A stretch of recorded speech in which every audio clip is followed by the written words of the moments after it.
Hi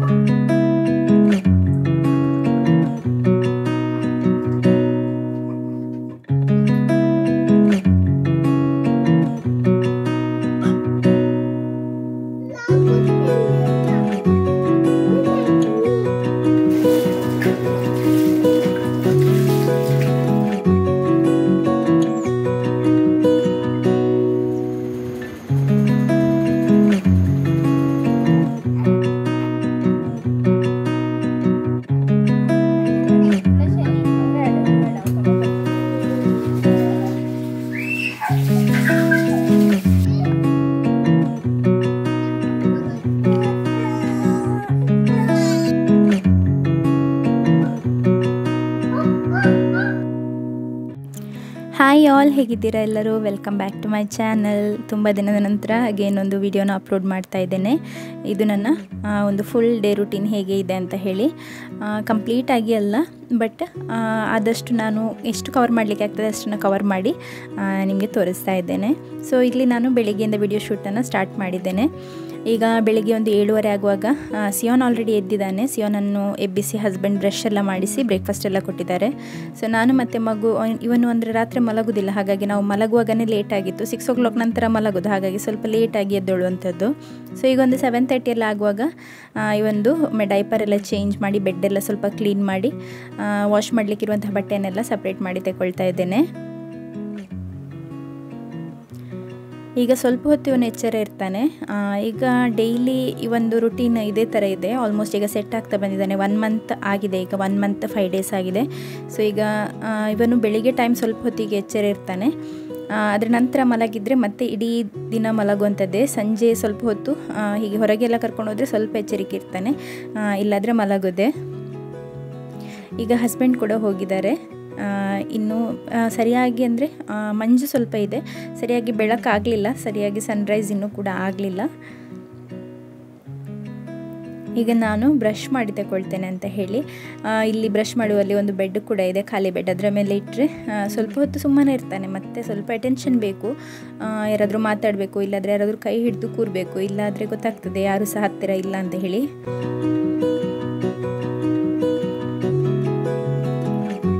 ಈಗ brother ಬಂದಿದ್ದಾನೆ baby sitting ಮಾಡಲಿಕ್ಕೆ ಅಂತ ಹೇಳಿ. ಅವನು ಕಾಲೆಲ್ಲ ಅಲ್ಲಾಡಿಸುವಾಗ ಇವನು ಗಟ್ಟಿ ಹಿಡ್ಕೊಳ್ತಾನೆ, ಕಾಲು ಅಲ್ಲಾಡಿಸಬೇಡ ಅಂತ ಹೇಳಿ. ಸೊ ಹಾಗೆ ಏನಾದರೂ ಒಂದು ಮಾತಾಡಿ ಅವನನ್ನು ಹೇಗಾದರೂ ಡಿಸ್ಟ್ರಾಕ್ಟ್ ಮಾಡ್ತಾ ಇರ್ತಾನೆ. ಒಂದು ನೈಟ್ ಆಗಿ ಬೆಳಿಗ್ಗೆ ಆಗುವಾಗ ಎಷ್ಟು ಮೆಸ್ ಆಗಿರ್ತದೆ ಅಂದರೆ ಇಲ್ಲಿ ಟೇಬಲ್ ಚೇರ್ ಎಲ್ಲದೂ ಕೂಡ ಆಚೆ ಈಚೆ ಆಗಿದೆ. ಮತ್ತು ನನಗೆ ಸ್ವಲ್ಪ ಟ್ಯಾಬ್ಲೆಟ್ಸ್ ಎಲ್ಲ ತಗೊಳ್ಳಿಕ್ಕಿದೆ, ಹಾಗಾಗಿ ನಾನಿಲ್ಲಿ ಮೊದಲಿಗೆ ಬೆಳಿಗ್ಗೆನೇ ಗ್ಯಾಸ್ಟ್ರಿಕ್ ಟ್ಯಾಬ್ಲೆಟನ್ನು ತಗೊಂಡಿದ್ದೇನೆ. ಇವತ್ತು ಈ ಬೆಡ್ ಸ್ಪ್ರೆಡನ್ನು ಚೇಂಜ್ ಮಾಡಬೇಕು, ಹಾಗೂ ಬೇಬಿ ಬೆಡ್, ಫೀಡಿಂಗ್ ಪಿಲ್ಲೋ ಇದರದ್ದೆಲ್ಲ ಕವರನ್ನೆಲ್ಲ ನಾನು ವಾಶ್ ಮಾಡಿ ಹಾಕಲಿಕ್ಕಿದ್ದೇನೆ. ಈ ಫೀಡಿಂಗ್ ಪಿಲ್ಲೋ ಇಷ್ಟು ದೊಡ್ಡದು ಯಾಕೆ ಅಂತ ಯಾರಾದರೂ ಅಂದ್ಕೊಳ್ಬೋದು. ಇದು ನಾನೇ ಸ್ಟಿಚ್ ಮಾಡಿರುವಂಥದ್ದು. ಸಿಯೋನ್ 20 days ಓಲ್ಡ್ ಇರುವಾಗ ನಾನು ಇದನ್ನು ಸ್ಟಿಚ್ ಮಾಡಿ ತಗೊಂಡಂಥದ್ದು ನನ್ನ ಮಮ್ಮಿ ಮನೆಯಲ್ಲಿರುವಾಗ. ಸೊ ಹಾಗಾಗಿ ಸ್ವಲ್ಪ ಸೈಜಲ್ಲಿ ದೊಡ್ಡದು ಕಾಣ್ತದೆ, ಬಟ್ ತುಂಬಾ ಕಂಫರ್ಟೇಬಲ್ ಆಗಿದೆ. ಸಿಯೋನ್ಗೆ ಈಗ ಮೊನ್ನೆ ಅವರ ಆಂಟಿ ಬರುವಾಗ ಒಂದು ಸಿರಿಂಜನ್ನು ತಗೊಂಡು ಬಂದಿದ್ದರು. ನೀಡಲಿಲ್ಲ, ಖಾಲಿ ಸಿರಿಂಜ್ ಮಾತ್ರ. ಸೊ ಅದರಿಂದ ಡೈಲಿ ಬ್ಲಡ್ ತೆಗೆಯೋದು, ಇಂಜೆಕ್ಷನ್ ಕೊಡೋದು ಇದೇ ಕೆಲಸ ಎಲ್ಲರಿಗೆ, ನಮ್ಮ ಮನೆಯಲ್ಲಿರೋರಿಗೆಲ್ಲರಿಗೆ ಸಹ ಹೀಗೇ ಮಾಡ್ತಾ ಇರ್ತಾನೆ. ಸೊ ಇಲ್ಲಿ ಬೆಳಿಗ್ಗೆನೇ ಬಂದಿದ್ದಾನೆ ಮಗು ಇಂದು ಬ್ಲಡ್ ತೆಗಿಲಿಕ್ಕೆ ಅಂತೆ. ಸೊ ಎಲ್ಲರೂ ಹಿಂದೆ ಬ್ಲಡ್ ಡ್ರಾ ಮಾಡಿದರೆ ಇವನು ಮುಂದಕ್ಕೆ ಪ್ರೆಸ್ ಮಾಡುವಂಥದ್ದು. ಈಗ ನೋಡಿ ಸ್ವಲ್ಪ ಎಲ್ಲ ಈಗ ಗೊತ್ತಾಗಿದೆ ಅವನಿಗೆ ಹೇಗೆ ಮಗುವನ್ನು ನೋಡ್ಕೊಳ್ಬೇಕು ಅಂತ. ಈಗ ಸ್ವಲ್ಪ ಎಲ್ಲ ಸ್ಪಿಟ್ಔಟ್ ಎಲ್ಲ ಮಾಡಿದರೆ, ಹಾಲೆಲ್ಲ ಹೊರಗೆ ಬಂದರೆ ಅವನೇ ನನ್ನ ಹತ್ರ ಬಂದು ಬಟ್ಟೆ ಕೊಡು ಅಂತೆಲ್ಲ ಹೇಳಿ ತಗೊಂಡೋಗಿ ಒರೆಸಿ ಎಲ್ಲ ಇದು ಮಾಡ್ತಾನೆ. ಈಗ ಸಹ ನನ್ನ ಹತ್ರ ಅವನು ಟವಲ್ ತಗೊಂಡಿದ್ದ. ಈ ಮಗುವನ್ನು ಮಾತ್ರ ಸ್ವಲ್ಪ ಹೊತ್ತು ಕೂಡ ಆಚೆ ಈಚೆ ಬಿಟ್ಟು ಹೋಗಲಿಕ್ಕಿಲ್ಲ, ಹೋದರೆ ಮತ್ತೆ ಕೂಗಲಿಕ್ಕೆ ಸ್ಟಾರ್ಟ್ ಮಾಡ್ತಾನೆ. ನಾನು ಸಹ ನಾನು ಬಿಟ್ಟು ಎಲ್ಲಿ ಹೋಗೋದಿಲ್ಲ, ಹತ್ತಿರನೇ ಇರ್ತೇನೆ. ಬಟ್ ಎಲ್ಲ ಟೈಮಲ್ಲಿ ಅಲ್ಲೇ ಇರ್ಲಿಕ್ಕೆ ಆಗೋದಿಲ್ಲ. ಇಬ್ಬರು ಇರುವಾಗ ಈಗ ಸ್ವಲ್ಪ ಟೈಮ್ ಆಚೆ ಈಚೆ ಆಗ್ತದೆ. ಈಗ ನೋಡಿ ನನಗೆ ಇಂಜೆಕ್ಷನ್ ಕೊಡ್ತಾ ಇದ್ದಾನೆ. ಅವನಿಗೆ ಕೂಡ ಅವನ ಟೈಮ್ ಸ್ಪೆಂಡ್ ಮಾಡಬೇಕಲ್ವ, ಹೇಗಾದರೂ ನಾವು ಸಹ ಅವನನ್ನು ಎಂಗೇಜ್ ಮಾಡಿ ಇಡಬೇಕು, ಇಲ್ಲಾಂದರೆ ಅವನಿಗೆ ಸಹ ಬೇಜಾರಾಗ್ತದೆ. ಆ ಮಗುವನ್ನು ಮಾತ್ರ ಮುಟ್ತಾ ಇದ್ದಾರೆ, ನನ್ನನ್ನು ಕೇರ್ ಮಾಡ್ತಿಲ್ಲ ಅಂತ ಅಂದ್ಕೊಳ್ಬಾರ್ದಲ್ಲ. ಹಾಗಾಗಿ ನಾನೀಗ ಈ ಒಂದು ಹೊಸದೊಂದು ತೊಟ್ಟಿಲನ್ನು ತಗೊಂಡಿದ್ದೇನೆ. ಇದು ಆನ್ಲೈನಿಂದ ಪರ್ಚೇಸ್ ಮಾಡಿದೆ, ಅಮೆಝಾನಿಂದ.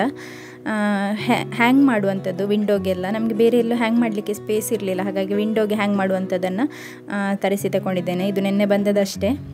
ಇದರಲ್ಲಿ ಆದರೂ ಮಲಗ್ತಾನೋ ನೋಡು ಅಂತ ಹೇಳಿ ಬಂದ ಫಸ್ಟ್ ದಿನವೇ ಮಲಗಲಿಲ್ಲ. ಅಂದರೆ ಹಗಲಲ್ಲಿ ಮಲಗಿದ್ದಾನೆ, ತೊಟ್ಟಿಲಲ್ಲಿ ಚಂದ ಮಾಡಿ ಮಲಗಿದ್ದಾನೆ. ಬಟ್ ನೈಟ್ ನಿದ್ದೆನೇ ಬರೋದಿದ್ರೆ ತೊಟ್ಟಿಲಾದರೆ ಏನು ಬೆಡ್ ಆದರೆ ಏನಲ್ವ, ನಿದ್ದೆನೇ ಬರಲಿಲ್ಲ ಅವನಿಗೆ. ಸೊ ನೈಟ್ ಒಂದು ರುಟೀನ್ ಹೇಗೆ 1 ಗಂಟೆ ನಂತರ ಎಚ್ಚರ ಇರುವಂಥದ್ದು, ಹಾಗೆಯೇ ನಿನ್ನೆ ಕೂಡ ಎಚ್ಚರ ಇದ್ದ.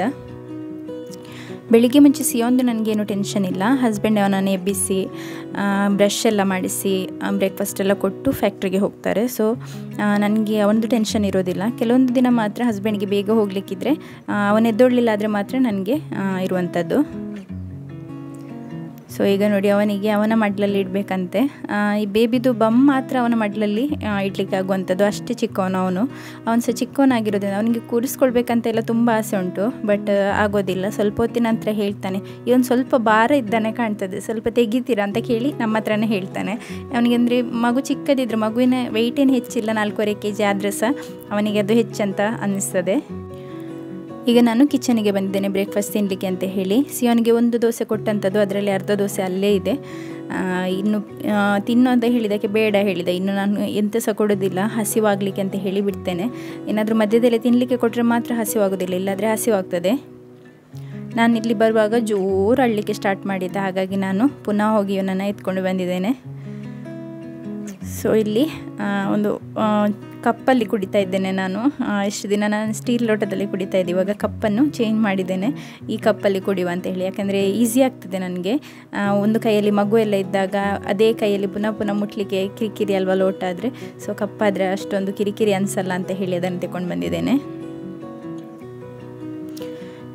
ಈಗ ನಾನು ಬ್ರೇಕ್ಫಾಸ್ಟ್, ಲಂಚ್, ಡಿನ್ನರ್ ಎಲ್ಲ ಹೆಚ್ಚಾಗಿ ರೂಮಲ್ಲೇ ಕೂತ್ಕೊಂಡು ಮಾಡುವಂಥದ್ದು. ಯಾಕಂದರೆ ಆ ಟೈಮ್ನಲ್ಲಿ ನಾನು ಬ್ರೇಕ್ಫಾಸ್ಟ್ ಮಾಡೋ ಟೈಮಲ್ಲಿ ಹಸ್ಬೆಂಡ್ ಕೂಡ ಇರೋದಿಲ್ಲ. ಹಸ್ಬೆಂಡ್ ಇದ್ದರೆ ಅವರ ಕೈಗೆ ಮಗುವನ್ನು ಕೊಟ್ಟು ನಾನು ಬೇರೆ ಕಡೆ ಕೂತ್ಕೊಂಡು ತಿಂತೇನೆ. ಇಲ್ಲಾದರೆ ಹೀಗೇ ರೂಮಲ್ಲೇ ಕೂತ್ಕೊಂಡು ತಿನ್ನುವಂಥದ್ದು. ಮಗು ಸಹ ಇರ್ತಾನೆ, ಎಚ್ಚರ ಇರ್ತಾನೆ.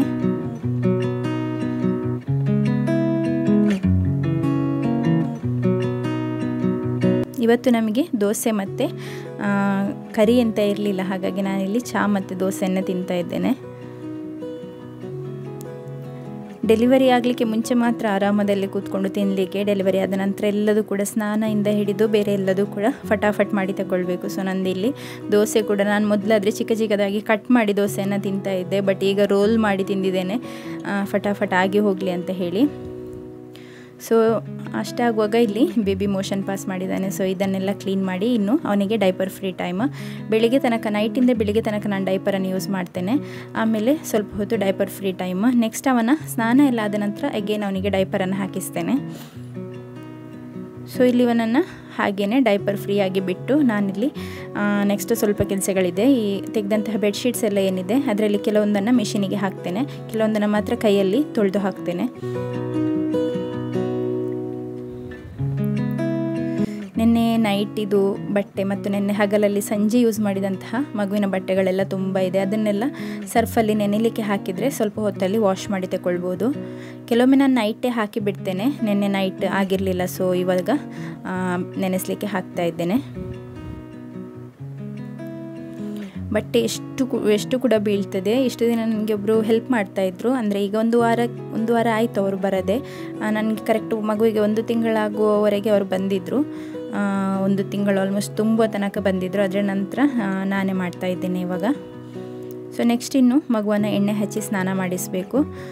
ಬೆಳಿಗ್ಗೆನೇ ಎಣ್ಣೆ ಎಲ್ಲ ಹಚ್ಚಿ ಸ್ನಾನ ಮಾಡಿಸಿಬಿಟ್ರೆ ಒಂದು ದೊಡ್ಡ ಕೆಲಸ ಮುಗಿದ ಹಾಗೆಯೇ. ಮತ್ತು ಮಗು ಮಲಗಿರ್ತದೆ. ನೆಕ್ಸ್ಟ್ ನಮ್ಮ ಬಟ್ಟೆ ತೊಳೆಯುವಂಥ ಕೆಲಸ, ಮತ್ತು ಸಿಯೋನ್ನ ಕೆಲವೊಂದು ಕೆಲಸಗಳು, ಅವನಿಗೆ ಸ್ನ್ಯಾಕ್ಸ್ ಏನಾದರೂ ಕೊಡುವಂಥದ್ದು, ಮತ್ತು ನಾನೇನಾದರೂ ತಿನ್ನುವಂಥದ್ದು, ಅದೆಲ್ಲ ಮಾಡ್ಕೊಳ್ಬೋದು. ನಾನಿಲ್ಲಿ ಮಗುವಿಗೆ ಎಣ್ಣೆ ಹಚ್ಚಲಿಕ್ಕೆ ಅಂತ ಹೇಳಿ ಕೂತ್ಕೊಂಡಿದ್ದೇನೆ. ಮಗುವಿಗೆ ನ್ಯಾಪಿ ಯಾಕೆ ಹಾಕಿಸಿರೋದಂತ ಹೇಳಿದರೆ ಜಸ್ಟ್ ಪ್ರೈವೇಸಿಗೋಸ್ಕರ. ನೆಕ್ಸ್ಟ್ ದೊಡ್ಡವರಾದ ನಂತರ ಅವ್ರು ನಮಗೆ ಕಂಪ್ಲೇಂಟ್ ಮಾಡಬಾರ್ದಲ್ಲ, ಹಾಗಾಗಿ. ಇಲ್ಲಾದರೆ ನಾನು ನ್ಯಾಪಿ ಏನೂ ಹಾಕೋದಿಲ್ಲ, ಹಾಗೆಯೇ ಎಣ್ಣೆಯನ್ನು ಹಚ್ಚಿ ಮಸಾಜ್ ಮಾಡುವಂಥದ್ದು. ಎಣ್ಣೆಯನ್ನು ನಾನು ನಾರ್ಮಲ್ ಮನೆಯಲ್ಲಿ ಯೂಸ್ ಮಾಡುವಂಥ ಕೊಬ್ಬರಿ ಎಣ್ಣೆ ಏನಿದೆ ಅದನ್ನು ಸ್ವಲ್ಪ ಬಿಸಿ ಮಾಡಿ ತಗೊಂಡು ಬಂದು ಚೆನ್ನಾಗಿ ಈ ರೀತಿಯಲ್ಲಿ ಮಸಾಜ್ ಮಾಡಿ ಕೊಡ್ತೇನೆ. ಈ ರೀತಿ ರೌಂಡಾಗಿ ಕ್ಲಾಕ್ ವೈಸ್ ಮಸಾಜ್ ಮಾಡೋದ್ರಿಂದ ಮಗುವಲ್ಲಿ ಗ್ಯಾಸಿದು ಪ್ರಾಬ್ಲಮ್ ಏನಾದಿದ್ದರೆ ಗ್ಯಾಸ್ ಎಲ್ಲ ರಿಲೀಸ್ ಆಗಲಿಕ್ಕೆ, ಡೈಜೆಷನಿಗೆ ಇಂಪ್ರೂವ್ ಆಗಲಿಕ್ಕೆಲ್ಲ ಹೆಲ್ಪ್ ಆಗ್ತದೆ. ನಾನು ಓಲ್ಡ್ ಟ್ರೆಡಿಷನ್ ಮೆಥಡನ್ನು ಯೂಸ್ ಮಾಡ್ತಾ ಇಲ್ಲ ಇಲ್ಲಿ. ಹೆಚ್ಚಾಗಿ ರಬ್ ಮಾಡುವಂಥದ್ದು ಅದೆಲ್ಲ ಮಾಡ್ತಾ ಇಲ್ಲ. ಯಾಕೆಂದರೆ ಮಗುವನ್ನು ನಾವು ಮಸಾಜ್ ಮಸಾಜ್ ಮಾಡುವಂಥ ಪರ್ಪಸ್ ಏನಂದರೆ ಮಗುವಿಗೆ ಮಲಗಿಯೇ ಇರುವಂಥದ್ದು ಮಗು, ಅದರ ಬ್ಲಡ್ ಸರ್ಕ್ಯುಲೇಷನ್ ಇಂಪ್ರೂವ್ ಆಗಲಿ, ಸ್ವಲ್ಪ ಮಸಲ್ಸ್ ಎಲ್ಲ ಚೆನ್ನಾಗಿ ಫ್ರೀ ಆಗಲಿ ಅಂತ. ಮಸಲ್ಸ್ ನೋವೇನಾದರೂ ಇದ್ದರೆ ಅಥವಾ blood circulation improve, main motive ಅಂತ ಹೇಳಿದರೆ ಬ್ಲಡ್ ಸರ್ಕ್ಯುಲೇಷನ್ ಇಂಪ್ರೂವ್ ಆಗಿ ಮಗು ರಿಲ್ಯಾಕ್ಸ್ ಆಗ್ತದೆ ಅಂತ ಹೇಳಿ. ಅಥವಾ ನಾವು 5 ನಿಮಿಷ ಎಣ್ಣೆ ಹಚ್ಚಿ ತಲೆಗೆ ಎಲ್ಲ ಎಣ್ಣೆ ಹಚ್ಚಿ ಚೆನ್ನಾಗಿ ಮಸಾಜ್ ಮಾಡೋದ್ರಿಂದ ತಲೆ ಶೇಪ್ ಚೇಂಜ್ ಆಗೋದು ಅಥವಾ ಮೂಗಿನ ಶೇಪ್ ಚೇಂಜ್ ಆಗೋದು ಇದೆಲ್ಲ ಆಗೋದಿಲ್ಲ. ಅದೆಲ್ಲ ಸುಮ್ಮನೆ ಹೇಳುವಂಥದ್ದಷ್ಟೇ. ಜಸ್ಟ್ ಮಗುವನ್ನು ಸ್ಟ್ರೆಚ್ ಎಲ್ಲ ಮಾಡೋದ್ರಿಂದ ಮಗುವಿಗೆ ಸಹ ಸ್ವಲ್ಪ ರಿಲ್ಯಾಕ್ಸ್ ಆದ ಹಾಗೆ ಫೀಲ್ ಆಗ್ತದೆ, ಚೆನ್ನಾಗಿ ಆರಾಮಾಗಿ ಮಲಗ್ತಾರೆ. ಮಗುವಿನ ಶೇಪ್ ಅಥವಾ ಮಗುವಿನ ಬಣ್ಣ ಇದೇನಿದ್ರು ಜೆನೆಟಿಕ್ಸ್, ಇದೆಲ್ಲ ನಮಗೆ ಯಾವ ರೀತಿಯಲ್ಲಿ ಹೊಟ್ಟೆಯಲ್ಲಿ ಇರುವಾಗ ಕೂಡ ಹೊಟ್ಟೆಯಿಂದ ಹೊರಗೆ ಬಂದ ಕೂಡಲೇ ಕೂಡ ಚೇಂಜ್ ಮಾಡಲಿಕ್ಕೆ ಆಗೋದಿಲ್ಲ. ಸೊ ಮಗುವನ್ನು ಸ್ವಲ್ಪ ಹೊತ್ತು ನಾನಿಲ್ಲಿ ಬೆಡ್ ಮೇಲೆ ಶೀಟನ್ನು ಹಾಕಿ ಬಿಟ್ಟು ಬಂದಿದ್ದೇನೆ. ಹಾಗೂ ಇಲ್ಲಿ ನೀರನ್ನು ಕೂಡ ಹದ ಮಾಡಿ ತಗೊಳ್ತಾ ಇದ್ದೇನೆ.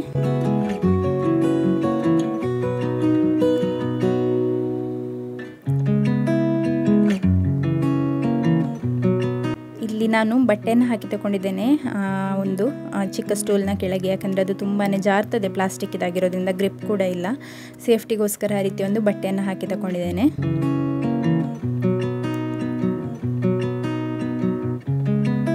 ಸ್ನಾನ ಮಾಡಿಸುವಾಗ ಸಿಯೋನ್ ತುಂಬ ಕೂಗ್ತಾ ಇದ್ದ. ಸ್ನಾನ ಮಾಡಿಸ್ಲಿಕ್ಕೂ ಎಣ್ಣೆ ಹಚ್ಚಲಿಕ್ಕೆ ಯಾವುದಕ್ಕೆ ಸಹ ಬಿಡ್ತಾ ಇರಲಿಲ್ಲ. ಬಟ್ ಇವನ್ ಹಾಗೆ ಅಲ್ಲ, ಅವನಿಗೆ ಹಸಿವಾದರೆ ಮಾತ್ರ ಕೂಗುವಂಥದ್ದು, ಇಲ್ಲಾದರೆ ಸುಮ್ಮನೆ ಇರ್ತಾನೆ. ಹೊಟ್ಟೆ ಫುಲ್ಲಿದೆ ಆದರೆ, ನಿದ್ದೆ ಎಲ್ಲ ಆಗಿದೆ ಆದರೆ ಏನು ಸಹ ಸೌಂಡೇ ಮಾಡೋದಿಲ್ಲ, ಸುಮ್ಮನೆ. ಇನ್ಫ್ಯಾಕ್ಟ್ ಅವನನ್ನು ನಾನು ಈಗ ಕೌಚಿ ಮಲಗಿಸಿ ನೀರು ಹಾಕುವಾಗಂತೂ ನಿದ್ದೆನೇ ಮಾಡಿಬಿಡ್ತಾನೆ. ಹಾಗಾಗಿ ಬಾತನೊಂದು ಎಂಜಾಯ್ ಮಾಡ್ತಾನೆ. ಈ ಸ್ನಾನ ಮಾಡಿಸೋದಂದರೆ ನನಗೆ ಸಿಯೋನಿಗೆ ಸ್ನಾನ ಮಾಡಿಸುವಾಗ ಟೆನ್ಷನ್ ಆಗ್ತಾಯಿತ್ತು, ಎಷ್ಟು ಕೂಗ್ತಾನೆ ಅಂತ ಹೇಳಿ. ಬಟ್ ಇವನು ಹಾಗೆ ಅಲ್ಲ, ಇವನು ಬಾತನ ಚೆಂದ ಮಾಡಿ ಎಂಜಾಯ್ ಮಾಡ್ತಾನೆ. ಮತ್ತು ನಾನು ನೀರು ಸಹ ತುಂಬ ಹಾಕ್ತೇನೆ, ಬೆನ್ನಿಗೆ ತಲೆಗೆ ಎಲ್ಲ ತುಂಬ ಈ ರೀತಿಯಲ್ಲಿ ನೀರನ್ನು ಹಾಕಿ ಕೊಡೋದ್ರಿಂದ ಅವರಿಗೆ ಸಹ ಚೆಂದ ಆಗ್ತದೆ. ಇಲ್ಲಾದರೆ ಮಧ್ಯದಲ್ಲಿ ಬಿಟ್ಟು ಬಿಟ್ಟು ಹಾಕುವಾಗ ಚಳಿ ಆಗ್ತದೆ ಅಲ್ವಾ, ಹಾಗಾಗಿ ಈ ಥರ ಕಂಟಿನ್ಯೂ ಎಲ್ಲ ಹಾಕುವಾಗ ಖುಷಿ ಆಗ್ತದೆ ಮಕ್ಕಳಿಗೆ. ನಾನು ಸಿಯೋನನ್ನು ಕೂಡ ಇದೇ ರೀತಿಯಲ್ಲಿ ಸ್ನಾನ ಮಾಡಿಸ್ತಾ ಇದ್ದಂಥದ್ದು. ನನಗೆ ಕಾಲಿಗೆ ಸರ್ಜರಿ ಆಗಿರೋದ್ರಿಂದ ಮಗುವನ್ನು ಹಿಡ್ಕೊಂಡು ನನಗೆ ಎದ್ದೊಳ್ಳಿಕ್ಕೆ ಕಷ್ಟ ಆಗ್ತದೆ. ಫಸ್ಟ್ ನಾನಿಲ್ಲಿ ಎಲ್ಲ ಅರೇಂಜ್ಮೆಂಟ್ಸನ್ನು ಮಾಡಿ ಇಡ್ತೇನೆ. ಈ ಒಂದು ಶೀಟನ್ನು ನಾನು ಬಾತ್ರೂಮಲ್ಲೇ ಇಡುವಂಥದ್ದು. ಇದರ ಮೇಲೆ ಮಗುವನ್ನು ಮಲಗಿಸಿ ಮಗುವನ್ನು ಫಸ್ಟ್ ನಾನು ಚೆನ್ನಾಗಿ ಡ್ರೈ ಮಾಡ್ತೇನೆ. ತಲೆ ಮೈಯೆಲ್ಲ ಚೆಂದ ಒರೆಸಿ ತಗೊಂಡ ನಂತರ ಈ ರೀತಿಯಲ್ಲಿ ಯಾವುದೆಲ್ಲ ಸೈಡಿಗೆ ಇಡಲಿಕ್ಕಿದೆ ಅದನ್ನೆಲ್ಲ ಸೈಡಿಗೆಲ್ಲ ಇಟ್ಟ ನಂತರ ನಾನು ಮಗುವನ್ನು ಎತ್ಕೊಂಡು ಹೋಗುವಂಥದ್ದು. ಇಲ್ಲಾದರೆ ನನಗೆ ಮಗುವನ್ನು ಇಟ್ಕೊಂಡು ಎದ್ದೊಳ್ಳಿಕ್ಕೆ ಫಸ್ಟ್ ಆಫ್ ಆಲ್ ಸರ್ಜರಿ ಕೂಡ ಆಗಿದೆ, ಹಾಗೆ ಸ್ಟ್ರೈನ್ ಮಾಡಲಿಕ್ಕೆ ಇಲ್ಲ ಮಸಲ್ಸಿಗೆಲ್ಲ, ಮತ್ತು ಕಷ್ಟ ಆಗೋದ್ರಿಂದ ಈ ರೀತಿ ಮಾಡ್ತೇನೆ. ಸಿಯೋನ ಟೈಮಲ್ಲಿ ಕೂಡ ಸೇಮ್ ನಾನು ಮಾಡಿದ್ದಂಥದ್ದು. ಇನ್ನು ಮಗುವಿಗೆ ಸ್ವಲ್ಪ ವಿಟಮಿನ್ ಡ್ರಾಪ್ಸ್ ಎಲ್ಲ ಕೊಡಲಿಕ್ಕಿದೆ, ಮತ್ತು ಹೊಕ್ಕಳ ಬಳ್ಳಿ ಅದು ಇನ್ಫೆಕ್ಷನ್ ಆಗಬಾರ್ದು ಅಂತ ಹೇಳಿ ಒಂದು ಪೌಡರ್ ಇದೆ, ಅದನ್ನೆಲ್ಲ ಹಾಕಿದ ನಂತರ ಡೈಪರ್ ಹಾಕಿಸಿ ಇನ್ನವನನ್ನು ಚೆಂದ ಮಾಡಿ ಕಟ್ಟಿ ಮಲಗಿಸುವಂಥದ್ದು.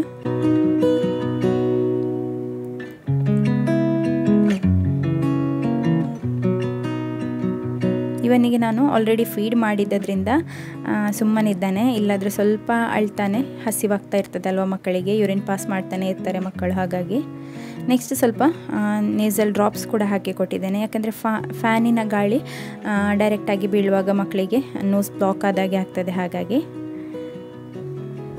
ಇನ್ನಿವನನ್ನು ಸ್ವಾಡಲ್ ಮಾಡಿ ತಗೊಳ್ತೇನೆ. ಸ್ವಾಡಲ್ ಮಾಡುವಾಗನೇ ಮಕ್ಕಳಿಗೆ ಏನಾಗ್ತದೆ ಅಂತ ಹೇಳಿದರೆ ತಾಯಿಯ ಹೊಟ್ಟೆಯಲ್ಲಿದ್ದ ಹಾಗೆಯೇ ಫೀಲ್ ಆಗ್ತದೆ, ಕಂಫರ್ಟೇಬಲ್ ಅಂತ ಫೀಲ್ ಆಗಿ ನಿದ್ದೆ ಮಾಡಲಿಕ್ಕೆ ಸ್ಟಾರ್ಟ್ ಮಾಡ್ತಾರೆ.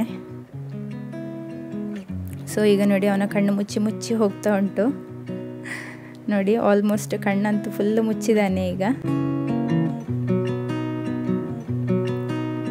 ಅಷ್ಟು ನಿದ್ದೆ ಅವನಿಗೆ ಸೇಫ್ ಅಂತ ಫೀಲ್ ಆಗ್ತಾ ಉಂಟು. ಸೊ ಕಂಪ್ಲೀಟಾಗಿ ಈಗ ಕಣ್ಣನ್ನು ಕ್ಲೋಸ್ ಮಾಡಿದ್ದಾನೆ. ಇನ್ನು ಅವನಿಗೆ ಫೀಡ್ ಮಾಡಲಿಕ್ಕೆ ಹೇಗೆ ಫೀಡ್ ಮಾಡಿಸಲಿಕ್ಕೆ ಟ್ರೈ ಮಾಡಿದರೆ ಸಹ ಫೀಡ್ ತಗೊಳ್ಳೋದಿಲ್ಲ, ನನಗೆ ಗೊತ್ತಿತ್ತು. ಹಾಗಾಗಿ ಮೊದಲೇ ಫೀಡನ್ನು ಕೊಟ್ಟಿದ್ದೆ, ಈಗ ತೊಟ್ಟಿಲಲ್ಲಿ ಮಲಗಿಸಿದ್ದೇನೆ. ಇನ್ನು ಇವನೊಂದು 2 ಗಂಟೆ ತನಕ ಕಂಟಿನ್ಯೂಸ್ ಮಲಗ್ತಾನೆ, ಕೆಲವೊಮ್ಮೆ ಹೆಚ್ಚು ಮಲಗ್ತಾನೆ. ಆಗ ನಾನು ಎಬ್ಬಿಸಿ ಅವನಿಗೆ ಸ್ವಲ್ಪ ಫೀಡನ್ನು ಕೊಡ್ತೇನೆ.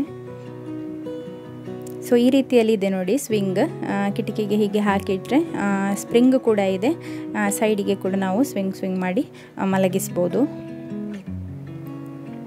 ನೆಕ್ಸ್ಟ್ ನಾನು ಬೇಗ ಇಲ್ಲಿ ಬಟ್ಟೆನ ತೊಳಿಲಿಕ್ಕೆ ಬಂದಿದ್ದೇನೆ. ತುಂಬ ಬಟ್ಟೆ ಕೂಡ ಇದೆ, ಹಾಗಾಗಿ ಈ ಬಟ್ಟೆಗಳೆಲ್ಲ ಒಣಗಿದರೆ ನೆಕ್ಸ್ಟ್ ಮಿಷಿನಲ್ಲಿರುವಂತಹ ಬಟ್ಟೆಗಳನ್ನು ಕೂಡ ಹಾಕ್ಬೋದು. ಸೊ ಈಗ ನಮ್ಮ ಬಟ್ಟೆ ಎಲ್ಲ ನಾನು ವಾಶ್ ಮಾಡಿ ತಗೊಂಡಿದ್ದೇನೆ. ಇನ್ನು ಇದನ್ನು ಸ್ವಲ್ಪ ಹೊತ್ತು ಮಿಷಿನಿಗೆ ಹಾಕಿ ಹಿಂಡಿ ತಗೊಳ್ತೇನೆ. ಯಾಕೆಂದರೆ ಈಸಿ ಆಗ್ತದೆ, ನನಗೆ ಒಣಗಲಿಕ್ಕೆ ಹಾಕಲಿಕ್ಕೆ ಕೂಡ ಈಸಿ ಆಗ್ತದೆ ಮತ್ತು ಬೇಗ ಒಣಗಿ ಕೂಡ ಸಿಗ್ತದೆ. ಬಟ್ಟೆ ತೊಳೆದು ಉಳಿದ ನೀರಲ್ಲಿ ನಾನಿಲ್ಲಿ ನನ್ನ ಗಿಡಗಳೇನಿದೆ, ಇದು ಕೂಡ ನನ್ನ ಮಕ್ಕಳಿದ್ದ ಹಾಗೆಯೇ. ಸೊ ಇದನ್ನೆಲ್ಲ ನಾನು ಒಣಗಿ ಹೋದರೆ ಹೋಗಲಿ, ಇನ್ನಾಗೋದಿಲ್ಲ ಅಂತ ಹೇಳಿ ಅಂದ್ಕೊಂಡಿದ್ದೆ. ಬಟ್ ಇದನ್ನು ನೋಡುವಾಗ ಮನಸ್ಸು ಬರೋದಿಲ್ಲ. ಹಾಗಾಗಿ ಇದಕ್ಕೆ ಕೂಡ ಸ್ವಲ್ಪ ನೀರು, ಬೇರೆ ಏನೂ ಹಾಕೋದಿಲ್ಲ, ಇದಕ್ಕೆ ನೀರು ಮಾತ್ರ ಸ್ವಲ್ಪ ಸ್ವಲ್ಪ ಹಾಕಿ ಕೊಡುವಂಥದ್ದು. ಹೇಗಿದ್ದರೂ ಬಟ್ಟೆ ತೊಳೆದ ನೀರು ಇತ್ತಲ್ಲ, ಹಾಗಾಗಿ ಅದನ್ನೇ ತಗೊಂಡು ಬಂದು ಇಲ್ಲಿ ಹಾಕಿ ಕೊಡ್ತಾ ಇದ್ದೇನೆ. ಈ ಹೂಗಳನ್ನೆಲ್ಲ ನೋಡುವಾಗ ಇದನ್ನೆಲ್ಲ ಹೇಗೆ ಸಾಯಲಿಕ್ಕೆ ಬಿಡುವಂಥದ್ದಲ್ವ. ಈ ಪಾಟ್ಸನ್ನೆಲ್ಲ ನಾನು ಎಷ್ಟು ಕಷ್ಟದಲ್ಲಿ ಮಾಡಿದ್ದು, ಎಷ್ಟು ಚೆಂದಾಗಿ ಕೇರ್ ಮಾಡಿ ಅದನ್ನು ಎಷ್ಟು ದೊಡ್ಡದು ಮಾಡಿದಂತ ನನಗೆ ಮಾತ್ರ ಗೊತ್ತು. ಸೊ ಇಲ್ಲಿ ಒಬ್ಬ ಏರ್ಪ್ಲೇನ್ ತಂದು ತೊಳಿತಾ ಇದ್ದಾನೆ ನೀರಲ್ಲಿ ಆಟ ಆಡೋದಂದರೆ ಆಯಿತು. ಸೋಪ್ ವಾಟರಲ್ಲೆಲ್ಲ ನಾನು ಆಟ ಆಡಲಿಕ್ಕೆ ಬಿಡೋದಿಲ್ಲ.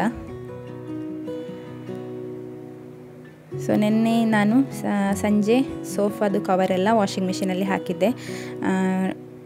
ಅದೆಲ್ಲ ಈಗ ಡ್ರೈ ಆಗಿ ಸಿಕ್ಕಿದೆ. ಸೊ ಅದನ್ನು ಸಹ ಹಾಕಿ ಕೊಡ್ತೇನೆ ಅಂತ ಹೇಳಿ. ಈಗ ವೆಕೇಷನಲ್ಲಿರುವಾಗ ಮಕ್ಕಳೆಲ್ಲ ಮನೆಗೆ ಬಂದರೆ ಫುಲ್ಲು ಮೆಸ್ಸಾಗಿ ಹೋಗ್ತದೆ ಸೋಫಾ. ಅದರಲ್ಲೇ ಕೂತ್ಕೊಂಡು ತಿನ್ನುವಂಥದ್ದು, ಅದರಲ್ಲೇ ಮಲಗುವಂಥದ್ದು. ಮತ್ತು ನಮ್ಮ ಸಿಯೋನ್ ಅಂತೂ ಹೆಚ್ಚು ಗಲೀಜು ಮಾಡ್ತಾನೆ. ಅವನು ಬೇರೆ ಅಂದರೆ ಔಟ್ಸೈಡಿಂದ ಏನೂ ತಂದು ಹಾಕೋದಿಲ್ಲ. ಆದರೆ ಅವನ ಹತ್ರ ಸ್ಕೆಚ್ ಪೆನ್ಸ್ ಎಲ್ಲ ಇದೆ, ಅದರಿಂದ ಅದರ ಕಲರ್ಸನ್ನೆಲ್ಲ ಅದರ ಮೇಲೆ ಡ್ರಾ ಮಾಡಿ ಇಡ್ತಾನೆ. ಥ್ಯಾಂಕ್ಫುಲಿ ಅದು ಮಿಷಿನಲ್ಲಿ ಹಾಕಿದರೆ ಹೋಗ್ತದೆ. ಹಾಗಾಗಿ ಈಗ ಹೋಗಿದೆ, ಚೆಂದ ಕಂಪ್ಲೀಟ್ ಕ್ಲೀನಾಗಿದೆ.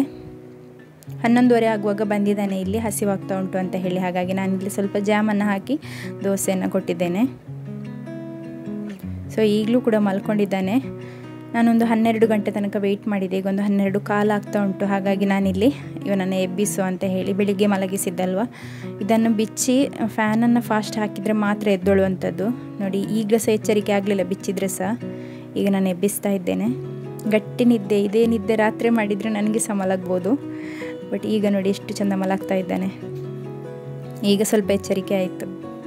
ನನಗೆ ಮಕ್ಕಳನ್ನು ಈ ರೀತಿಯಲ್ಲಿ ಕಟ್ಟಿ ಬಿಚ್ಚಿದಾಗ ಮಕ್ಕಳು ಮಾಡೋದು ನೋಡಲಿಕ್ಕೆ ತುಂಬ ಇಷ್ಟ.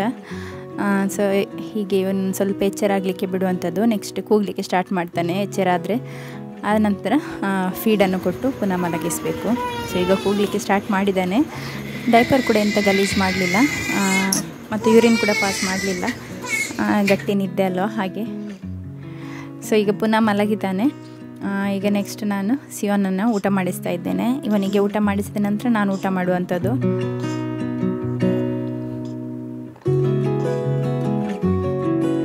ಸಿಯೋನ್ಗೆ ಊಟವನ್ನು ಮಾಡಿಸಿ ನಾನು ಸಹ ಊಟ ತಗೊಂಡು ಬಂದಿದ್ದೆ. ಫಸ್ಟು ಒಂದು ತುತ್ತು ತಿಂದ ಕೂಡಲೇ ನೋಡಿ ಇಲ್ಲಿ ಎದ್ದಿದ್ದಾನೆ. ಆಲ್ಮೋಸ್ಟ್ ಡೈಲಿ ಇದೇ ರೀತಿಯಲ್ಲಿ ಆಗುವಂಥದ್ದು. ಒಂದೇ ಸಂಜೆ ಅಥವಾ ಮಧ್ಯಾಹ್ನ ನಾನು ಯಾವಾಗ ಊಟ ಮಾಡ್ತೇನೆ ಆಗ ಎದ್ದೊಳ್ತಾನೆ. ಸೊ ಈಗ ಚೆನ್ನಾಗಿ ಎಚ್ಚರಿಕೆಯಾಗಿದೆ, ಎದ್ದಿದ್ದಾನೆ. ಈಗ ಲೈಟಿಗೆ ಕಣ್ಣು ಓಪನ್ ಮಾಡಲಿಕ್ಕೆ ಆಗ್ತಾಯಿಲ್ಲ, ಗಟ್ಟಿ ನಿದ್ದೆಯಿಂದ ಎದ್ದಿರುವಂಥದ್ದು. ಸ್ವಲ್ಪ ಹೊತ್ತು ಕಡಲ್ ಮಾಡ್ತೇನೆ ಇವನನ್ನು. ಚಿಕ್ಕ ಮಕ್ಕಳಿಗೆ ಕಡಲ್ ಮಾಡೋದು ತುಂಬ ಒಳ್ಳೆಯದು. ಆಗ ಅವರಿಗೆ ತುಂಬ ಕಂಫರ್ಟ್ ಅಂತ ಕೂಡ ಫೀಲ್ ಆಗ್ತದೆ. ಒಂದು ನಮ್ಮ ಬಾಂಡಿಂಗ್ ಕೂಡ ಇನ್ಕ್ರೀಸ್ ಆಗ್ತದೆ. ಸೊ ಸ್ವಲ್ಪ ಹೊತ್ತು ಕಡಲ್ ಮಾಡಿದ ನಂತರ ನೆಕ್ಸ್ಟ್ ನಾನು ಇವನಿಗೆ ಫೀಡ್ ಕೊಡ್ತೇನೆ. ನೆಕ್ಸ್ಟ್ ಮಲಗ್ತಾನೆ ಆದರೆ ಮಲಗಲಿ, ಇಲ್ಲಾದರೆ ಸ್ವಲ್ಪ ಹೊತ್ತು ಹಾಗೆಯೇ ಡೈಪರ್ ಫ್ರೀಯಾಗಿ ಇಡುವಂಥದ್ದು. ನಿದ್ದೆನೇ ಬಿಡ್ತಾ ಇರಲಿಲ್ಲ. ಸೊ ನಿದ್ದೆ ಬಿಡಿಸಲಿಕ್ಕೆ ಇದೊಂದೇ ಸೊಲ್ಯೂಷನ್ ಇರುವಂಥದ್ದು, ಕೆಳಗೆ ಹೀಗೆ ಇಟ್ಟು ಬಿಡುವಂಥದ್ದು. ಸೊ ಈಗ ಎಚ್ಚರ ಆಗಿದೆ. ನೆಕ್ಸ್ಟ್ ಪುನಃ ಫೀಡ್ ಕೊಟ್ಟು ಮಲಗಿಸಿದ್ದೇನೆ. ಹಾಗಾಗಿ ನಾನೀಗ ಬೇಗ ಸ್ನಾನ ಮಾಡಿ ತಗೊಳ್ತೇನೆ ಅಂತ ಹೇಳಿ ಬಂದಿದ್ದೇನೆ. ಸ್ನಾನ ಆಗಿದೆ. ಇನ್ನು ಒಣಗಿದಂತಹ ಬಟ್ಟೆಯನ್ನೆಲ್ಲ ಸ್ಟ್ಯಾಂಡ್ ಮೇಲೆ ಇಟ್ಟಿದ್ದೆ, ಅದನ್ನು ತಗೊಂಡೋಗಿ ಫೋಲ್ಡ್ ಮಾಡಿ ಇಡಬೇಕು. ಸಂಜೆ ಸ್ನಾನ ಮಾಡಲಿಕ್ಕೆ ಅಂತ ಹೇಳಿ ಕಾದರೆ ಸಂಜೆ ಅವನು ಎಚ್ಚರ ಇದ್ದರೆ ಹೋಗಲಿಕ್ಕೆ ಆಗೋದಿಲ್ಲ. ಹಸ್ಬೆಂಡ್ ಏನಾದರೂ ಬೇಗ ಬಂದರೆ ನಾನು ಹೋಗ್ತೇನೆ, ಇಲ್ಲಾದರೆ ಹೋಗಲಿಕ್ಕೆ ಆಗೋದಿಲ್ಲ ಸ್ನಾನಕ್ಕೆ. ಹಾಗಾಗಿ ಈಗನೇ ಮಾಡಿ ಬರುವಂಥದ್ದು. ಯಾವ ಟೈಮಲ್ಲಿ ಫ್ರೀ ಇರ್ತದೆ ಆಗ ಹೋಗಿ ಮಾಡುವಂಥದ್ದು. ಸೊ ಇಲ್ಲಿ ನೋಡಿ ಇವನು ಟಿ ವಿ ನೋಡ್ತಾ ಇದ್ದರೆ ಇವನಿಗೆ ಮಗು ಎದ್ದರೆ ಸಹ ಬೊಬ್ಬೆ ಹಾಕಿದರೆ ಸಹ ಗೊತ್ತಾಗೋದಿಲ್ಲ. ಈಗ ನಾನಿಲ್ಲಿ ತೊಳೆದ ಬೆಡ್ ಮತ್ತು ಕವರ್ಸ್, ಬಟ್ಟೆಗಳು ಇದನ್ನೆಲ್ಲ ಸಪ್ರೇಟ್ ಮಾಡಿ ತೆಗೆದಿಟ್ಕೊಳ್ತಾ ಇದ್ದೇನೆ. ನಿಮಗೇನಾದರೂ ಸೌಂಡ್ ಕೇಳಿದರೆ ನಾನೀಗ ವಾಯ್ಸ್ ಓವರ್ ಕೊಡುವಾಗ ಮಗು ನನ್ನ ಮಡ್ಲಲ್ಲೇ ಇದೆ. ಸೊ ಏನೆಲ್ಲ ಸೌಂಡ್ ಮಾಡ್ತಾ ಇದ್ದಾನೆ. ಕೆಲವರು ನನಗೆ ಹೇಳ್ತೀರ ಡೈಲಿ ವಿಡಿಯೋ ಹಾಕಿ ಅಂತ ಹೇಳಿ. ಡೈಲಿ ವಿಡಿಯೋ ಹಾಕಲಿಕ್ಕೆ ನನಗೆ ಮುಂಚೆ ಆದರೆ ನಾನು ಸಂಡೇ ಮಾಸ್ಗೆ ಹೋಗ್ತಾ ಇದ್ದೆ, ಚರ್ಚಿಗೆ ಹೋಗುವಾಗ ಸಂಡೇಸ್ ನಾನು ವಿಡಿಯೋನ ಅಪ್ಲೋಡ್ ಮಾಡ್ತಾ ಇದ್ದೆ. ನಮ್ಮ ಮನೆಯಲ್ಲಿ ವೈಫೈ ಎಲ್ಲ ಇಲ್ಲ, ಹಾಗೂ ಇಲ್ಲಿ ನೆಟ್ವರ್ಕ್ ಸಹ ಸರಿ ಇಲ್ಲ. ನೆಕ್ಸ್ಟ್ ಶೂಟ್ ಮಾಡಲಿಕ್ಕೆ ಸಹ ತುಂಬ ಕಷ್ಟ, ಯಾಕಂದರೆ ನನಗೆ ಅಂತಲೇ ಹೇಳಿ ನಾನು ತಲೆಯನ್ನು ಸರಿಯಾಗಿ ಬಾಚದಿನ ಎಷ್ಟೋ ದಿನ ಆಗಿದೆ. ಡೈಲಿ ಎದ್ದೊಳ್ಳುವಂಥದ್ದು ಜಸ್ಟ್ ಹೀಗೆ ಸ್ವಲ್ಪ ಕೈಯಿಂದನೇ ಸ್ಟ್ರೈಟ್ ಮಾಡುವಂಥದ್ದು, ಕಟ್ಟುವಂಥದ್ದು ಅಷ್ಟೇ ಆಗಿದೆ. ಯಾಕೆಂದರೆ ನಮಗೆ ನನ್ನ ಒಂದು ಪರ್ಸ್ನಲ್ ಟೈಮ್ ಅಂತ ಹೇಳಿ ಇಲ್ಲವೇ ಇಲ್ಲ, ಅದಕ್ಕೆಲ್ಲ ಟೈಮೇ ಇಲ್ಲ. ಇಬ್ಬರು ಮಕ್ಕಳೇ ನನಗೆ ಹ್ಯಾಂಡ್ಫುಲ್ ಅಂತ ಅನ್ನಿಸ್ತಾ ಉಂಟು. ಸೊ ಹಾಗಾಗಿ ಅದರಿಂದ ಕೂಡ ಸ್ವಲ್ಪ ಟೈಮ್ ನಾನು ಹೇಗಾದರೂ ಮಾಡಿ ಸೇವ್ ಮಾಡಿ ಈ ರೀತಿಯಲ್ಲಿ ವಿಡಿಯೋನ ಮಾಡಿ ಹಾಕುವಂಥದ್ದು. ನಿಮಗೆ ಇಷ್ಟ ಆಗ್ತದೆ ಆದರೆ ಲೈಕ್ ಮಾಡಿ. ತುಂಬ ಕಷ್ಟದಿಂದ ವಿಡಿಯೋ ತೆಗೆದು ನಾನು ಅಪ್ಲೋಡ್ ಮಾಡುವಂಥದ್ದು. ಸೊ ಈಗ ಸಂಜೆ ಆಗಿದೆ, 4 ಗಂಟೆ ಎಲ್ಲ ಆಗ್ತಾಯಿದೆ. ಹಾಗಾಗಿ ನಾನಿಲ್ಲಿ ಸಿಯೋನ್ಗೆ ಮಖಾನವನ್ನು ಪಾಪ್ಕಾರ್ನ್ ಅಂತ ಹೇಳಿ ಕೊಡುವಂಥದ್ದು. ಸೊ ಪಾಪ್ಕಾರ್ನ್ ಅಂದರೆ ತಿಂತಾನೆ ಅವನು, ಮಖಾನ್ ಅಂತ ಹೇಳಿದರೆ ತಿನ್ನೋದಿಲ್ಲ. ಹಾಗಾಗಿ ಪಾಪ್ಕಾರ್ನನ್ನು ಅವನಿಗೆ ಕೊಟ್ಟಿದ್ದೇನೆ. ನೆಕ್ಸ್ಟ್ ನನಗೆ ಸ್ವಲ್ಪ ಓಟ್ಸನ್ನು ಮಾಡ್ತಾ ಇದ್ದೇನೆ. ಒಂದೊಂದು ದಿನ ಓಟ್ಸ್, ಒಂದೊಂದು ದಿನ 1 ಲೋಟ ಹಾಲು, ಆ ರೀತಿ ಏನಾದರೂ ನಾನು ಕುಡಿಯುವಂಥದ್ದು ಟೈಮ್ ಇದ್ದ ಹಾಗೆ. ಇವತ್ತು ಓಟ್ಸ್ ಮಾಡಲಿಕ್ಕೆ ಸ್ವಲ್ಪ ಟೈಮ್ ಇತ್ತು, ಹಾಗಾಗಿ ನಾನಿಲ್ಲಿ ಓಟ್ಸನ್ನು ಮಾಡ್ತಾ ಇದ್ದೇನೆ. ಓಟ್ಸ್ ಮಾಡಿ ಬರುವಾಗ ಇಲ್ಲಿ ಮಗು ಕೂಡ ಎದ್ದಿದ್ದಾನೆ. ಇವನಿಗೆ ನಾನು ಈ ರೀತಿಯ ಒಂದು ವೆಲ್ಕ್ರೋ ಇರುವಂತಹ ಒಂದು ಅಂದರೆ ಇದರೊಳಗೆ ಡೈಪರಲ್ಲ ಇದು, ಬಟ್ ಇದರೊಳಗೆ ಬಟ್ಟೆಯನ್ನು ಇಡ್ಬೋದು. ನಮಗೆ ಬಟ್ಟೆಯನ್ನು ಇಟ್ಟು ಚೇಂಜ್ ಮಾಡ್ತಾ ಇರಬೇಕು. ಸೈಡ್ಸ್ ಚಂಡಿ ಆದರೆ ಮಾತ್ರ ಚೇಂಜ್ ಮಾಡಬೇಕಾಗಿ ಬರ್ತದೆ. ಸೊ ಈಗ ಓಟ್ಸನ್ನು ನಾನು ತಣ್ಣಗಾಗಲಿಕ್ಕೆ ಇಟ್ಟು ಬಂದಿದ್ದೇನೆ. ಇನ್ನು ನೆಕ್ಸ್ಟ್ ಇವನ್ನ ನಾಲಿಗೆಯನ್ನು ಕ್ಲೀನ್ ಮಾಡಬೇಕು. ಮಗುವಿನ ನಾಲಿಗೆ ಮೇಲೆ ವೈಟ್ ಕಲರ್ದು ಒಂದು ಲೇಯರ್ ಫಾರ್ಮ್ ಆಗ್ತದೆ ಅಲ್ವಾ, ಹಾಲೆಲ್ಲ ಕುಡಿತಾ ಇರುವಾಗ. ಸೊ ಅದು ಬಾಯಿಯ ಒಳಗೆ, ಒಸಡಲ್ಲಿ ಎಲ್ಲ ಕಡೆ ಇರ್ತದೆ. ಅದನ್ನು ನಾವು ಒಂದು ಕ್ಲೀನ್ ಕ್ಲಾತನ್ನು ತಗೊಂಡು ಸ್ವಲ್ಪ ವಾರ್ಮ್ ವಾಟರಲ್ಲಿ ಅದನ್ನು ಚಂಡಿ ಮಾಡಿದ ನಂತರ ಜಸ್ಟ್ ಹೀಗೆ ಬೆರಳಲ್ಲಿ ರೌಂಡ್ ಸರ್ಕ್ಯುಲರ್ ಮೋಷನಲ್ಲಿ ಟರ್ನ್ ಮಾಡ್ತಾ ಕೊಟ್ಟರೆ ಅದು ಕ್ಲೀನ್ ಆಗ್ತದೆ. ನೋಡಲಿಕ್ಕೆ ಅದು ಪೇನ್ಫುಲ್ ಅಂತ ನಮಗೆ ಅನಿಸ್ತದೆ, ಬಟ್ ನೋವಾಗೋದಿಲ್ಲ ಮಕ್ಕಳಿಗೆ. ಕಿರಿಕಿರಿ ಅಂತ ಅನಿಸ್ತದೆ, ಯಾಕೆಂದರೆ ದೊಡ್ಡ ಫಿಂಗರ್ ಬಾಯಿಯೊಳಗೆ ಹೋಗುವಾಗ ಅವರಿಗೆ ಕಿರಿಕಿರಿ ಆಗ್ತದೆ. ಸೊ ಮೆಲ್ಲ ಜೆಂಟಲಾಗಿ ಅದನ್ನು ತೆಗೆದುಕೊಟ್ರೆ ಅವರಿಗೆ ನೆಕ್ಸ್ಟ್ ಹಾಲು ಕುಡಿಯುವಾಗ ಟೇಸ್ಟ್ ಸಹ ಒಳ್ಳೆಯದಾಗಿ ಸಿಗ್ತದೆ, ಮತ್ತು ಬಾಯಿಯ ಫಂಗಲ್ ಇನ್ಫೆಕ್ಷನ್ ಎಲ್ಲ ಆಗೋದಿಲ್ಲ. ಸೊ ನಾನು 2-3 ದಿನಕ್ಕೊಂದ್ಸಲ ಇದೇ ರೀತಿಯಲ್ಲಿ ಕ್ಲೀನ್ ಮಾಡ್ತಾ ಇರ್ತೇನೆ. ಈಗ ಸಂಜೆ ಅಲ್ವಾ, ಸ್ವಲ್ಪ ವಾಕ್ ಕೂಡ ಮಾಡುವ ಅಂತ. ಇಲ್ಲಾಂದರೆ ಸಿಯೋನ್ ಇಡೀ ದಿನ ಟಿ ವಿ ನೋಡ್ತಾ ಇರ್ತಾನೆ. ನಾನು ಹೊರಗೆ ಬಂದರೆ ಮಾತ್ರ ಅವನು ಹೊರಗೆ ಬರುವಂಥದ್ದು. ಸೊ ನಾನೀಗ ಟಿ ವಿಯನ್ನು ಆಫ್ ಮಾಡಿ ಹೊರಗೆ ಬಂದಿದ್ದೇನೆ. ಈಗ ಅವನ ಕಾರು ಕೂಡ ಸ್ವಲ್ಪ ಇದು ಹಾಳಾಗಿದೆ ಅದರದ್ದು, ಹಾಗಾಗಿ ಅವನು ಕಾರ್ ಯೂಸ್ ಮಾಡ್ತಾ ಇರಲಿಲ್ಲ. ಬಟ್ ಈಗ ನಾನು ಹೇಳಿದ್ದಕ್ಕೆ ಸ್ವಲ್ಪ ಆಟ ಆಡ್ತಾ ಇದ್ದಾನೆ. ಸೊ ಈ ರೀತಿ ಸ್ವಲ್ಪ ಎಲ್ಲ ಸಂಜೆ ಹೊತ್ತು ನಾನು ಮಗುವನ್ನು ಹಿಡ್ಕೊಂಡು ಹೊರಗೆ ಬರ್ತೇನೆ. ನಾನು ಲಾಸ್ಟ್ ವೀಡಿಯೋದಲ್ಲಿ ಕೂಡ ತೋರಿಸಿದ್ದೆ. ಚಿಕ್ಕದ್ರಿಂದ ಅಂದರೆ ಮಗುವಿಗೆ ಒಂದು 20 ಡೇಸ್ ಎಲ್ಲ ಆಗಲಿಕ್ಕೆ ಮುಂಚೆಯಿಂದ ಕೂಡ ನಾನು ಹೀಗೇ ಸಂಜೆ ಡೈಲಿ ಹೊರಗೆ ಕರ್ಕೊಂಡು ಬರ್ತೇನೆ. ನಿದ್ದೆಯಲ್ಲಿದ್ದರೆ ಸಹ, ನಿದ್ದೆಯಲ್ಲಿ ಇಲ್ಲಾದರೆ ಸಹ ಸ್ವಲ್ಪ ಹೊರಗಿದ್ದು ಗಾಳಿ, ಸ್ವಲ್ಪ ಹೊರಗಿದ್ದು ವಾತಾವರಣ ಎಲ್ಲ ನೋಡಲಿ ಅಂತ ಹೇಳಿ. ಅಂದರೆ ಅವನಿಗೆ ಗೊತ್ತಾಗೋದಿಲ್ಲ ಏನು ಸಹ, ಮೈಗೆ ಅವನ ಸ್ಕಿನ್ನಿಗೆಲ್ಲ ಒಳ್ಳೆಯದು ಅಂತ. ಸೊ ಸ್ವಲ್ಪ ಹೊತ್ತು ವಾಕ್ ಮಾಡುವಂಥದ್ದು, ಫ್ರೆಶ್ ಗಾಳಿ ಅಲ್ವಾ ಹೊರಗಿದು. ಇಡೀ ದಿನ ಫೀಡ್ ಮಾಡಿ ಮಾಡಿ ಮಾಡಿ ಸುಸ್ತಾಗಿರ್ತದೆ. ಯಾಕೆಂದರೆ ನಮಗೆ ಅದೇ ಕೆಲಸ. 10 ಮಿನಿಟ್ಸ್ ಒನ್ಸ್ ಅಥವಾ 5 ಮಿನಿಟ್ಸ್ ಒನ್ಸ್ ಮಗು ಡಿಮ್ಯಾಂಡ್ ಮಾಡಿದರೂ ಕೂಡ ಫೀಡ್ ಮಾಡಲೇಬೇಕು, ಇಲ್ಲ ಅಂತ ಹೇಳಲಿಕ್ಕೆ ಆಗೋದಿಲ್ಲ. ಕೆಲವರೆಲ್ಲ ಪಂಪ್ ಮಾಡಿ ಮನೆಯಲ್ಲಿ ಕುಡಿಸ್ತಾರೆ, ಅದು ಎಷ್ಟು ಕಂಫರ್ಟೇಬಲ್ ಅಂತ ನನಗೆ ಗೊತ್ತಿಲ್ಲ. ಬಟ್ ನಾನಂತೂ 2 ಮಕ್ಕಳಿಗೆ ಸಹ ಹೀಗೆ ಪಂಪ್ ಮಾಡಲಿಲ್ಲ, ಡೈರೆಕ್ಟಾಗಿ ಫೀಡ್ ಮಾಡುವಂಥದ್ದು. ಈಗ ಇವನು ಕೂಗ್ತಾ ಇರೋದು ಯಾಕೆ ಗೊತ್ತಾ, ನಾನು ಕೂತ್ಕೊಂಡಿದ್ದೇನೆ ಅಂತ ಹೇಳಿ. ಇಷ್ಟು ಹೊತ್ತು ತಿರುಗಾಡಿ ನನಗೆ ಸುಸ್ತಾಯ್ತಂತ ನಾನು ಕೂತ್ಕೊಂಡದ್ದು, ಬಟ್ ಅಗೇನ್ ಕೂಗ್ತಾ ಇದ್ದಾನೆ. Rocket science.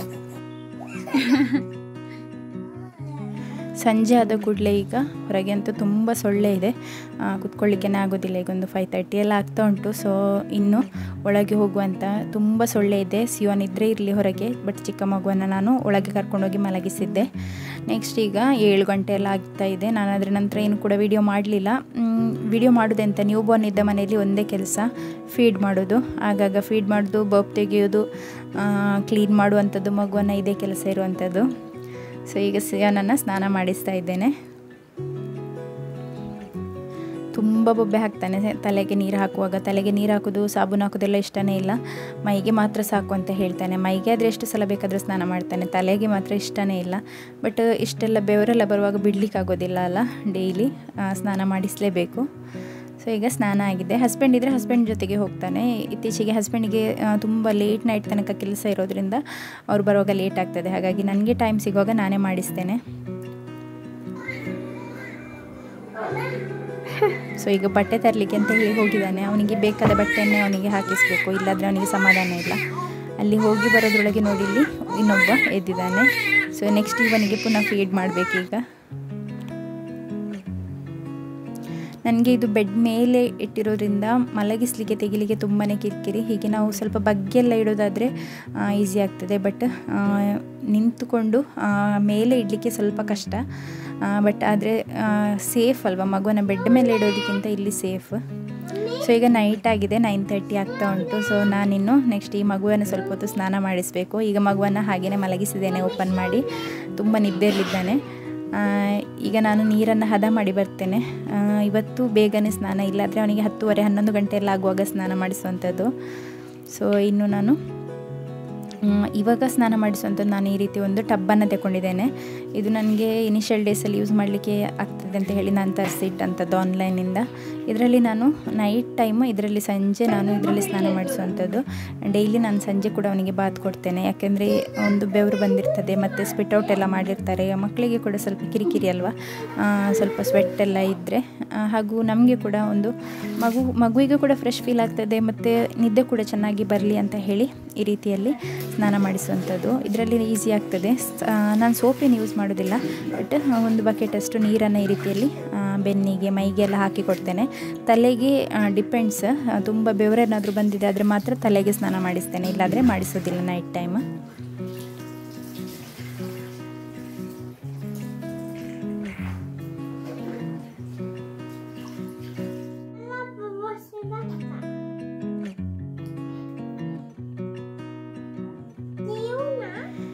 ಈಗ ಫೀಡೆಲ್ಲ ಕೊಟ್ಟಿದ್ದರಿಂದ ಸ್ನಾನ ಮಾಡಿಸಿ ತಂದ ಕೂಡಲೇ ಇವನು ಸಹ ಮಲಗಿದ್ದಾನೆ. ಸ್ವಾಡಲ್ ಮಾಡಿ ಮಲಗಿಸಿದ್ದೇನೆ.